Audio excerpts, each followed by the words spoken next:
శ్రీ గురుభ్యో నమః. హరి ఓం. వీరబ్రహ్మేంద్ర స్వాముల వారి కాళికాంబ సప్తశతిలో 698వ పద్యంలో స్వామివారి బోధామృతాన్ని మనం ఇప్పుడు విందాం.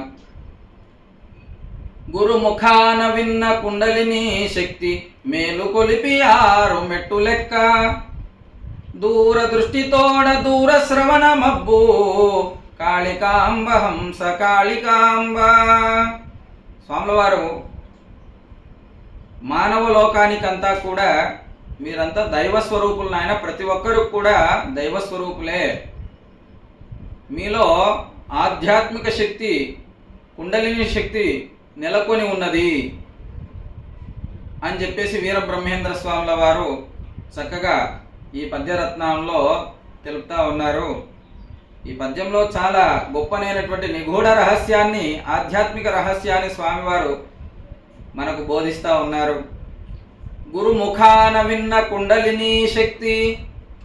చాలామంది నేను కుండలిని లేపానండి, నేను కుండలిని జాగృతం చేశానండి, నేను కుండలిని నా లోపల కుండలిని ఏదో కదులుతుందండి అని చెప్పేవాళ్ళు చాలామంది ఉన్నారు.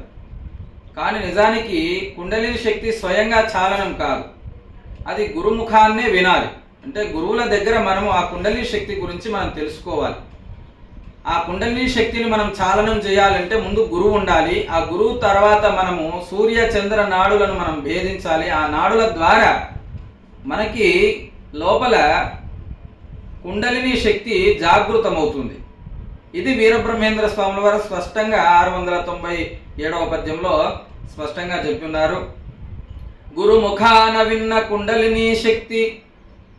ఎప్పుడు కూడా సొంతంగా యోగ విద్యను అభ్యాసం చేయరాదు.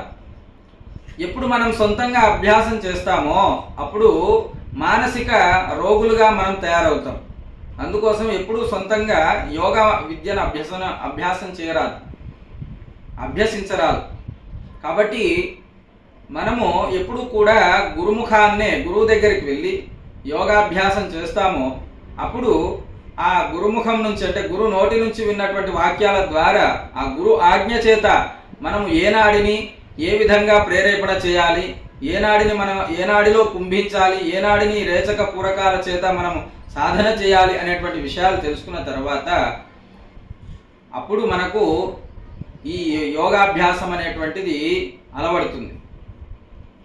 కాబట్టి గురుముఖాన విన్న కుండలిని శక్తి. ఎప్పుడు కూడా గురుముఖంతో కుండలిని శక్తిని అభ్యాసం చేయాలి, సొంతంగా ప్రయోగాలు చేయరాదు అని చెప్పినారు వీరబ్రహ్మేంద్ర స్వాముల వారు.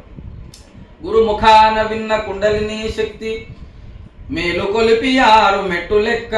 ఇకపోతే దాన్ని మేలుకొలిపి అంటే మన యొక్క శ్వాస నాడుల ద్వారా దాన్ని మేల్కొలిపి, ఆ మేల్కొలిపిన తర్వాత దాన్ని 6 మెట్టులు ఎక్కించాలన్నమాట. దీన్నే స్వామివారు రకరకాలుగా తన యొక్క తత్వ చింతనలో, అంటే తత్వ కీర్తనల్లో రకరకాలుగా చెప్పున్నారు. 6 మేడలని, 6 నదులని, ఈ విధంగా రకరకాలైనటువంటి పద్ధతుల్లో చెప్పినారు వీరబ్రహ్మేంద్ర స్వాముల వారు. అట్లా 6 మెట్టులు ఎక్కితే దూర దృష్టితోడ దూర శ్రవణ మబ్బు కాళికాంబ హంస కాళికాంబ. దూరదృష్టితోడ దూర శ్రవణ మబ్బు. చాలామంది ఇప్పుడు మనమంతా కూడా సెల్ ఫోన్లన్నీ వాడుతూ ఉన్నాం, కానీ యోగులకు ఎలాంటి సెల్ ఫోన్ అవసరం లేదు. అంటే ఈ కుండలిని శక్తి 6 మెట్టులను ఎక్కిస్తే, అంటే సహస్రారం వరకు తీసుకుపోయి మళ్ళీ మూలాధారం వరకు తీసుకొని రాగలిగితే వాళ్ళకి కొన్ని వాళ్ళకి సంబంధించి సౌకర్యాలు ఉంటాయి అన్నమాట. యోగ విద్య నేర్చుకునేటువంటి వాళ్ళకి ఆ లోపల ఆ గ్రంథులు అనేటువంటివి, అంటే రుద్రగ్రంథి, బ్రహ్మగ్రంథి, విష్ణుగ్రంథి ఇవన్నీ భేదన చేసిన తర్వాత వాళ్ళకి కొన్ని శక్తులు అనేటువంటివి సమకూరుతూ ఉంటాయి. వాటిని అనిమాది అష్టసిద్ధులు అంటారు. యోగులకు అనిమాది అష్టసిద్ధులు సిద్ధిస్తాయన్నమాట. అట్లాగే దాంట్లోనే స్వాముల వారు చెప్తా ఉన్నారు, దూర దృష్టితోడ దూర శ్రవణ మబ్బు కాళికాంబ హంస కాళికాంబ. దూరదృష్టితోడ అంటే మనం కళ్ళు ఊర్ధ్వ దృష్టి పెడితే చాలు, ఏ దాని మీదైనా మనం కేంద్రీకరణ చేస్తే చాలు అండి, ఆ విషయం అంతా కూడా మనకు కళ్ళకు కట్టినట్టుగా, అంటే సినిమాలో చూపించినట్టుగా మనకంతా కూడా గోచరమైపోతూ ఉంటుంది. దూరదృష్టితోడ దూర శ్రవణ మబ్బు. భూతాకాలం భవిష్యత్ కాలం, వర్తమాన కాలం మూడిటిని కూడా మనం చూడగలుగుతాం. అది దూరదృష్టి అంటారు. అంటే భవిష్యత్తులో ఏం జరగబోతున్నది, ప్రస్తుతం ఏం జరుగుతున్నది, తర్వాత ఏమి జరిగినది అనేటువంటి విషయం కూడా మనం తెలుసుకోవచ్చు. దూరదృష్టితోడ దూరశ్రవణమబ్బు. దూరశ్రవణం ఎక్కడో ఆర్తి, మనకు ఎవరైనా ఆర్తజనులు ఉన్నారు అంటే ఆ ఆర్తజనుల యొక్క నాదాన్ని మనం వినవచ్చు. ఎవరైనా మనని తలుస్తున్నారు అంటే ఆ శబ్దం మనం వినవచ్చు.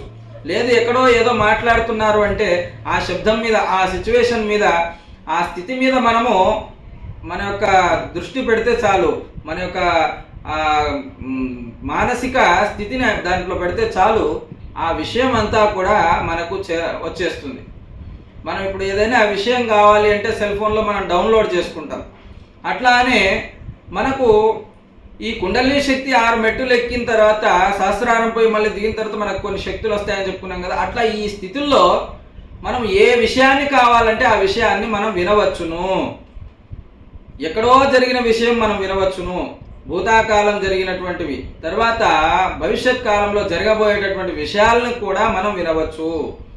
ఇదంతా కూడా మనము ఈ కుండలిని శక్తి ద్వారా మనం తెలుసుకోవచ్చు అని చెప్పేసి వీరబ్రహ్మేంద్ర స్వాముల వారు మనకు ఈ కుండలిని విద్యను నేర్చుకోండి మీరంతా అని చెప్పేసి మనకు దీని ద్వారా తెలియజేస్తూ ఉన్నారు. ఈ పద్యం ద్వారా మీరంతా కూడా వీరబ్రహ్మేంద్ర స్వాముల వారి యొక్క మార్గంలో నడుస్తారని ఆశిస్తూ, వీరబ్రహ్మేంద్ర స్వాముల వారి యొక్క పద్ధతిని మీరంతా అనుసరిస్తారని చెప్పేసి ఆశిస్తూ, మంగళం మహత్.